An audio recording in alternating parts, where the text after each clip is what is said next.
One more turn. That's right, kia ora everybody and welcome back. Today we received news of the last free update for this season, anyway, for the Civ 6 New Frontier Pass. That's right, 22nd of April is today's date, and today we heard about new units, new maps, and some Civ balance changes coming to Civ 6. So, let's crack straight into it. I'm going to start by covering the new maps. So the developers here shared very kindly in their development update video that we are receiving a True Start Mediterranean map, and a huge Earth True Start map, which is great for players. It adds a lot of diversity to the game, and it's something I'm quite looking forward to, particularly the huge Earth True Start map.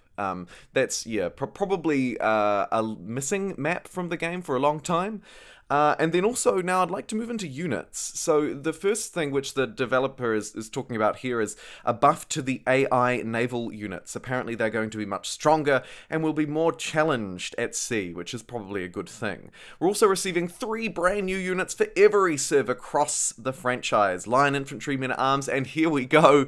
Ladies and gentlemen, we've waited a long time. The Trebuchet is finally here. The developers have also said that they're making tweaks to some other units to make adjustments to sort of make space for the Trebuchet, the line infantry, and the men at arms. So we may see some other tweaks. When the full patch notes are released, I will link them, first link in the description below.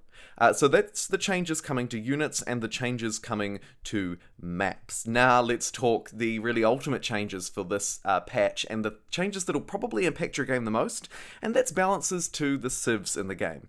Now we haven't heard about all of the different balance changes yet because they haven't released the full patch notes. Like I say, they'll be down below when they do, but we have got some pretty juicy details for Spain, the Khmer Empire, China, Mapuche, Canada, and others. So let's just jump straight into them. First up, we have Spain. Spain is receiving basically a more what I would call a colonial buff. Their fleets will be able, their ships will be able to turn into fleets with mercantilism. Spain will receive extra gold and production from trade routes. Intercontinental trade routes have increased returns, and cities built not on the home continent will now receive a free builder and bonus production.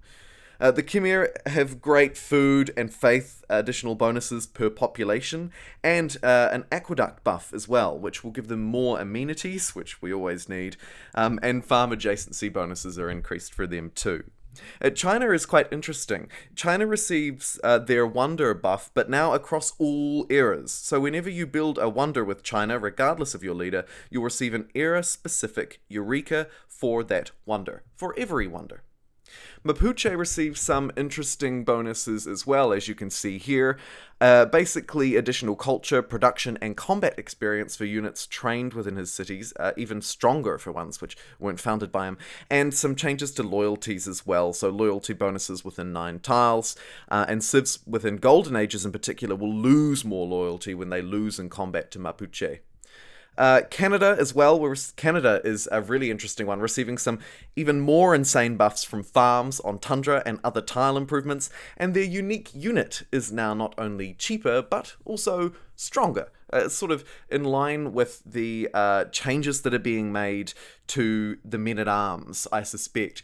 And so you can see all of Canada's changes right now, live on the video. So you can pause and have a wee read through them if you'd like. The final one that they teased in the video is Georgia. And I'm just going to grab a screen grab here so we can actually read what's going on, because they didn't talk about it at all.